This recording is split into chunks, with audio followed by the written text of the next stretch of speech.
पर एहतियाती कदम उठाए गए, क्योंकि यहीं से नारायणी नदी का पानी जो है वो गंडक बराज होते हुए बिहार की सीमा में प्रवेश करता है।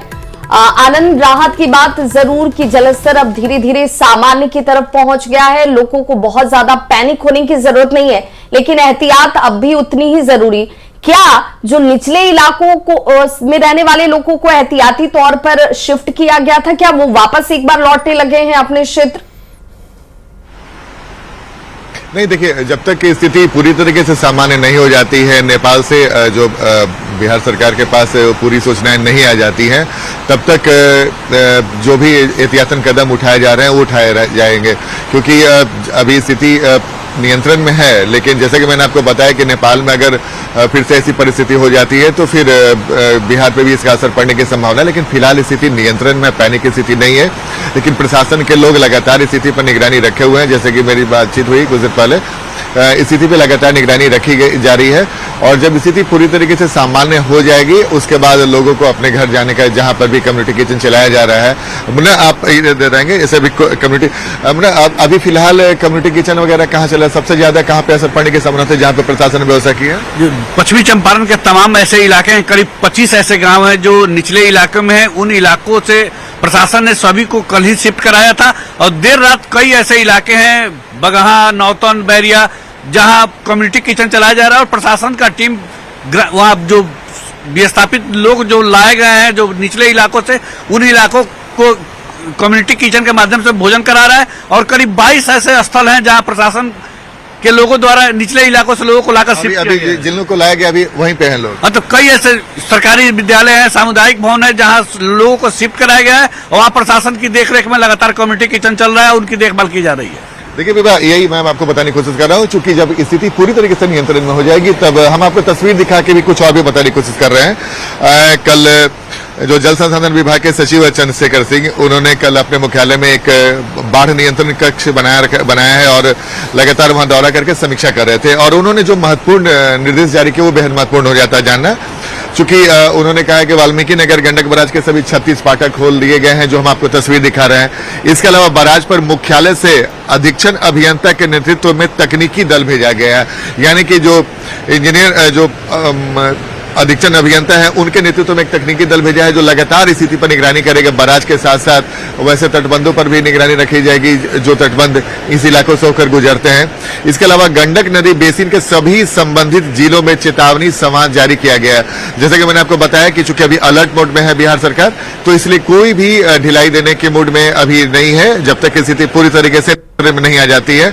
और इसी वजह से गंडक नदी बेसिन के सभी संबंधित जिलों में चेतावनी संवाद जारी कर दिया गया है। इसके अलावा तटबंधों का सतत निरीक्षण एवं आवश्यक सामग्रियों का भंडारण सुनिश्चित करने का निर्देश। इसका मतलब ये हुआ विभा कि अगर परिस्थिति बिगड़ती है तो वैसी स्थिति में हालात से निपटने के लिए क्या क्या कुछ उपाय किए जा सकते हैं, किन किन संसाधन की जरूरत पड़ेगी, वो तमाम चीजें कर ली गई हैं, ताकि अगर स्थिति बिगड़ती है तो उससे निपटने के लिए विभाग पूरी तरीके से अलर्ट मोड में रहे। और सबसे महत्वपूर्ण बात, अधिकारियों को लगातार चौकसी एवं निगरानी बनाए रखने का निर्देश दिया गया है। तो साफ है बिहार सरकार पूरी तरीके से अलर्ट मोड में है। बिहार के जो मुख्य सचिव हैं प्रत्यय तो खुद पटना में बैठकर लगातार मॉनिटरिंग कर रहे हैं, बैठक कर रहे हैं, और जो जिला प्रशासन जिस इलाकों से गंडक नदी गुजरती है उन इलाकों के भी जिलाधिकारी हो, जिला प्रशासन के लोग पूरी तरीके से अलर्ट मोड में है। हाजीपुर वैशाली से लेकर आप बगहा तक अगर बात करें, वाल्मीकि नगर तक बात करें, तो जो अधिकारी हैं जल संसाधन विभाग के हो या फिर जिला प्रशासन के तमाम लोग अलर्ट हैं। और ये तब तक अलर्ट रहेंगे जब तक स्थिति पूरी तरीके से सामान्य नहीं हो जाती है और नेपाल से ये खबर नहीं आ जाती है कि नेपाल में स्थिति सामान्य होगी, ताकि नेपाल में स्थिति सामान्य होने का मतलब साफ है विभा कि बिहार में भी स्थिति सामान्य रहेगी।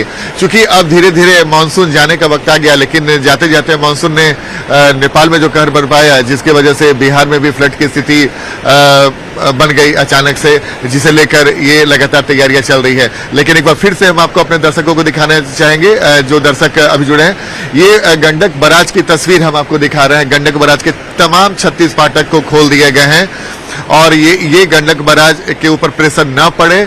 और एक चिंता की बात है विभाग, चूंकि बहुत जबरदस्त तूफान आया है नेपाल में, तो गाद आने की संभावना गंडक नदी में एक बार फिर से ज्यादा बढ़ गई है। चूंकि गाद की वजह से बिहार के कई नदियों की समस्या होती है, तो गाद की समस्या एक बार फिर गंडक नदी की समस्या बढ़ा सकती है।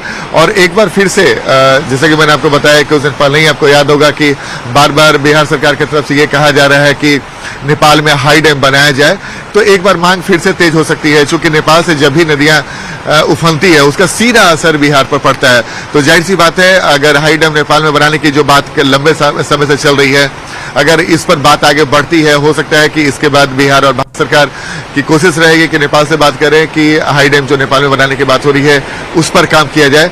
हाई डैम बनता है तो निश्चित तौर पर बिहार में बाढ़ से खतरा कम होगा।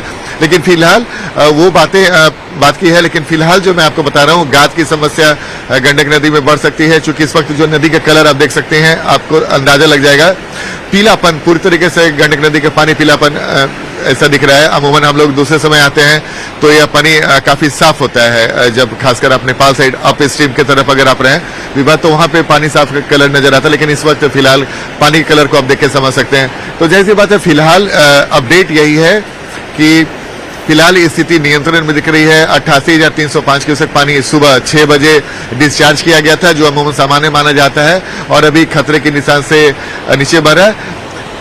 चूंकि अगर पानी ज्यादा होता तो जो वैशाली का इलाका, सारण का इलाका, कुछ ऐसे इलाके हैं, गोपालगंज के इलाका, जहां पे कटाव की स्थिति हो सकती है। लेकिन फिलहाल अभी स्थिति पर नियंत्रण दिख रहा है और लगातार निगरानी की जा रही है प्रशासन की तरफ से, जिला प्रशासन की तरफ से और जल संसाधन के विभाग की तरफ से।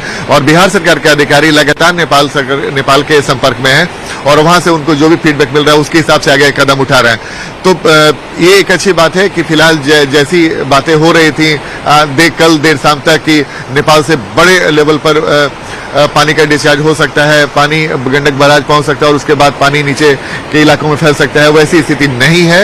एक बार फिर से हम अपने दर्शकों को बताने की कोशिश कर रहे हैं कि पैनिक की स्थिति नहीं है, फिलहाल स्थिति नियंत्रण में है। और जो आपको तस्वीर हम आपको दिखा रहे हैं गंडक नदी, इस वक्त जो तस्वीर आप नेपाल साइड में देख रहे हैं तो नारायणी नदी, त्रिशूली नदी के तस्वीर देख रहे हैं। और जैसे ही गंडक बराज को पानी क्रॉस करता है वो गंडक नदी में तब्दील हो जाता है। तो जाहिर सी बात है, एक बार फिर से वो तस्वीर देखिए, जिन पहाड़ों के बीच से आप गंडक नदी के पानी को आते देख रहे हैं, और वही उसी इलाके, नेपाल के इलाके से गंडक नदी का पानी यहाँ पर आने के बारे में चर्चा इस बात को लेकर थी कि ज्यादा पानी आ सकता है जिसका असर बिहार पे पड़ सकता है। लेकिन फिलहाल वो तस्वीर आप देखिए, स्थिति धीरे धीरे सामान्य, ये राहत नेपाल में भी हो और ये राहत बिहार में भी ऐसे ही बरकरार रहे, ताकि लोग अब चैन की नींद सो पाए। क्योंकि ये जो हालात थे कल तक लोगों को डरा रहे थे, परेशान कर रहे थे, लेकिन इस वक्त भी एहतियाती कदम जो निचले इलाके में रहने वाले लोग हैं उन्हें जरूर उठाना चाहिए, जब तक किसी तरह की जानकारी आपके सामने प्रशासन की तरफ से न दी जाए। बहुत बहुत शुक्रिया हमारे तक ये ग्राउंड रिपोर्ट पहुंचाने के लिए।